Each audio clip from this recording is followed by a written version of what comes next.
एक महत्वपूर्ण बाब पुढे येत आहे अध्यक्ष महाराज, की हनी ट्रॅपच्या माध्यमातून आपल्या राज्यातले गोपनीय कागद कुठल्या गुप्तचर म्हणजे काही लोकांना मिळतात आहे अशा पद्धतीचं एक हनी ट्रॅप आपल्या या राज्यामध्ये आहे। त्याच्यामध्ये राज्यातले वरिष्ठ अधिकारी, IAS अधिकारी आणि काही मंत्री त्याच्यामध्ये समाविष्ट आहेत। अशा पद्धतीची एक चर्चा मोठ्या प्रमाणात या ठिकाणी चाललेली आहे अध्यक्ष महाराज।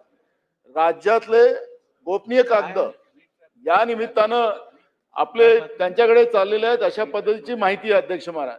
अध्यक्ष महाराज, ही मोठ्या प्रमाणात चर्चा आहे।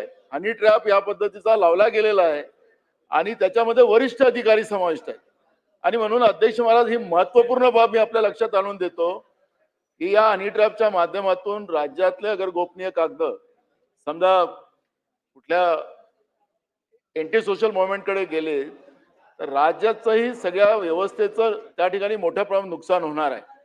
मग हे काय आहे, काय चाललेलं आहे राज्यामध्ये याची वस्तुस्थिती संध्याकाळपर्यंत तरी अध्यक्ष महाराज ही महत्वपूर्ण बाब आहे। संध्याकाळपर्यंत सुद्धा अध्यक्ष महाराज सभागृहाला कळवलं पाहिजे की नेमकं काय चाललंय राज्यात। काही मंत्री पण त्याच्यामध्ये लटकलेले आहेत हनी ट्रॅप मध्ये, अशा पद्धतीची माहिती अध्यक्ष महाराज। आणि म्हणून मी तुम्हाला या निमित्तानं ही महत्वपूर्ण गोष्ट या ठिकाणी लक्षात आणून देणं हे माझं कर्तव्य होतं।